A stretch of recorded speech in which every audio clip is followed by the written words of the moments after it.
to my IG, to hear what I'm thinking here.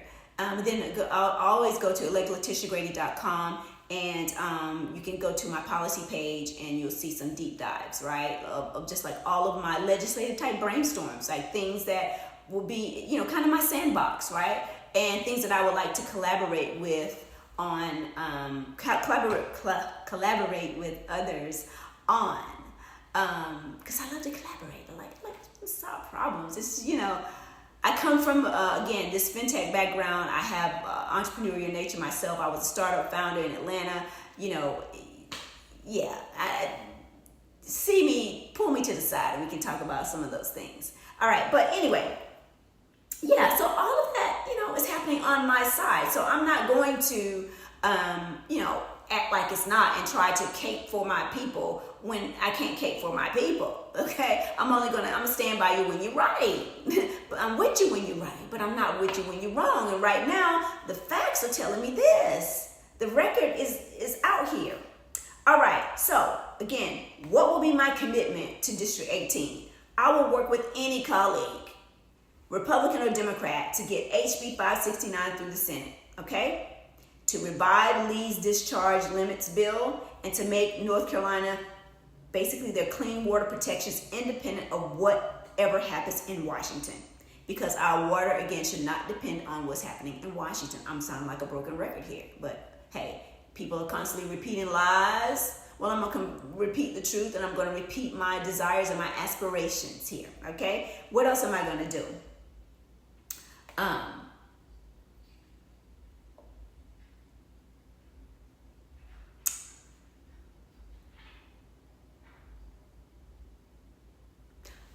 I'm going to be honest and truthful and collaborative, right?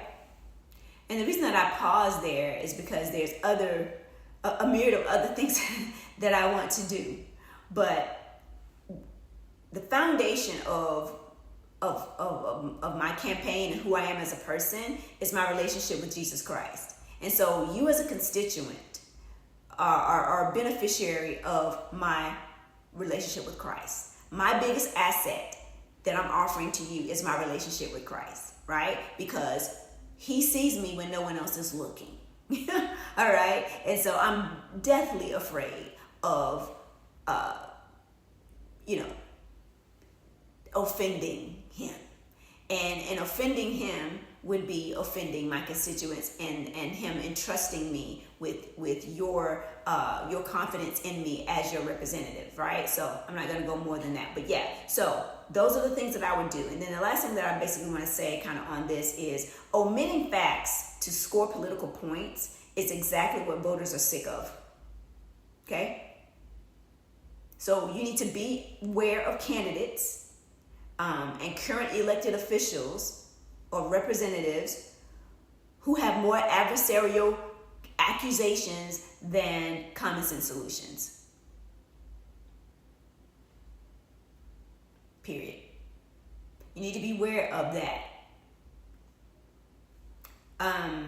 Basically, this is the kind of thinking and effort to problem solving you will get from me as your next representative. This approach produces results, not partisan rhetoric to impress my echo chamber. Okay? Because it's based on all facts, even facts not 100% favorable to my side of the aisle. This is a complex environmental problem. Carolina Forward and other adversarial type activists, activist critics, make it sound like this can be solved within a week, right? But the facts are it takes time. And consider what GOP lawmakers are up against, state and locally and federally as well. Right now, what we're up against, in addition to, particularly on this issue though, in addition to the obstacles that come with kind of threading the needle between, industry and employers, right, who are job providers. Kim Moore's provide like 500 jobs, have like 500 employees between, employees and contractors there in the Fayetteville area, right? So you're trying to thread that needle, but also the needle with the constituents to solve this problem.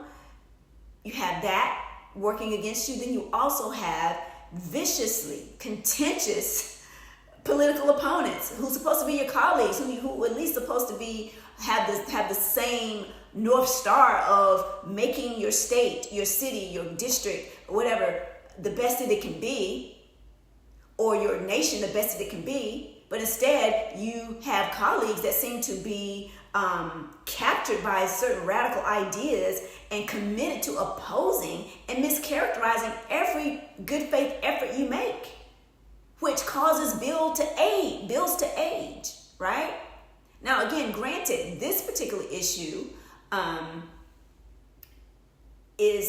has been kind of caught up in the crossfires, or kind of like the collateral damage, if you will, of whatever was going on with the budget negotiations and things for the past, 7-8 months or something like that, or maybe 18 months. I can't remember all of that. I have to look more at that, but it was too long, was basically the budget situation. And again, I'm going to get into that because it's all about perspective here. Carolina Ford, relative to this issue and their commentary, has a glass half empty perspective. My perspective is a glass half full, okay? The way that they're characterizing it, ain't nothing happened, right? What hyperbole is that? Well, I'm reading the public records. Plenty has happened, but we need to move it forward. You know what I mean? So it's all about perspective here. And I think for a representative, you want someone who is not cynical and pessimistic. And again, constantly feeling the need you have to fight, right? Because that's what the Democrat political strategy right now is. That's what they're getting from their operatives, that we got to fight, right? And literally, fight. So, yeah. But verifiable progress has been made on PFAS, and we just need to revive that action, okay? Revive action on the bills, need to be the discussion going forward, and any additional good ideas to improve that bill, right? To ensure the health of North Carolinians. That's what I'm about.